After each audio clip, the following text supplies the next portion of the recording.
دین کی سربلندی کے لیے سارے مصائب برداشت کیے، سب سے بڑھ کر مصائب و آلام میرے محبوب پیغمبر نے برداشت کیے۔ آپ کو دشمنوں نے پتھر برسا کر لو لوہان کیا، شیب ابی طالب میں محبوس کیا، تمام قوم نے بائیکاٹ کیا، راستے میں کانٹے بچھائے گئے، گردن میں مبارک میں اوجھری ڈالی گئی، ایک مرتبہ گلے مبارک میں چادر لپیٹ کر اس زور سے آپ کو کھینچا کہ گردن مبارک میں نشان پڑ گئے، آپ کو گالیاں دی گئی، جب باہر نکلتے تو شریر لڑکے آپ کے پیچھے پیچھے غول باندھ کے چلتے تھے۔ میرے محبوب پیغمبر صلی اللہ علیہ وسلم کے سر میں خاک ڈالی جا رہی ہے، ابو بکر صدیق بچا رہے ہیں میرے پیغمبر صلی اللہ علیہ وسلم کو۔ صحابہ پہ کون سا ظلم نہیں توڑا؟ کیا کس لیے یہ ہجرتیں ہو رہی ہیں؟ کس لیے؟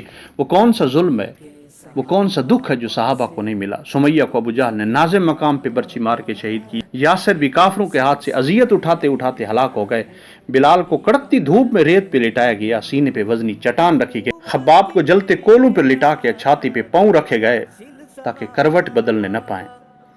حضرت ابو فقیہ کے پاؤں میں رسی باندھ کر ان کو گھسیٹا گیا۔ حضرت لبنیہ کو عمر کے کفر کی حالت پہ اتنا مارتے کہ مارتے مارتے تھک جاتے اور کہتے تھے تجھ کو رحم کی بنا پر نہیں چھوڑا بلکہ اس لیے چھوڑا ہے کہ میں تھک گیا ہوں۔ حضرت زنیرہ کو اس قدر مارا گیا کہ بہنائی چلی گئی۔ عثمان کو چچا نے رسی باندھ کر پیٹا، ابو ذر کو کعبہ میں مارتے مارتے لٹا دیا گیا۔ حضرت زبیر بن عوام کو چچا نے چٹائی میں باندھ کر ان کے ناک میں دھواں دیا۔ سعید ابن زید کو رسیوں سے باندھا گیا۔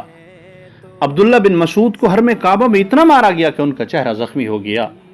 حضرت صہیب کو پانی میں ڈبکیاں دی گئیں۔ حضرت حارث بن ابی حالہ کے ناحق خون سے کعبہ کے پاس مسجد حرام کی زمین رنگین کی گئی۔ یہ تمام واقعات کتب حدیث، تاریخ، سیرت میں موجود ہیں۔ غرض ہے کہ مسلمانوں پر مصائب و آلام کا ایسا طوفان برپا کیا گیا کہ بہت سے حضرات نے حبشہ کی طرف ہجرت اختیار کر کے دشمنوں سے جان بچائی۔ جو مکہ میں رسول خدا صلی اللہ علیہ وسلم کی رفاقت میں رہے، آپ کی معیت میں رہے، ان کو بھی تخت مشق بنایا گیا۔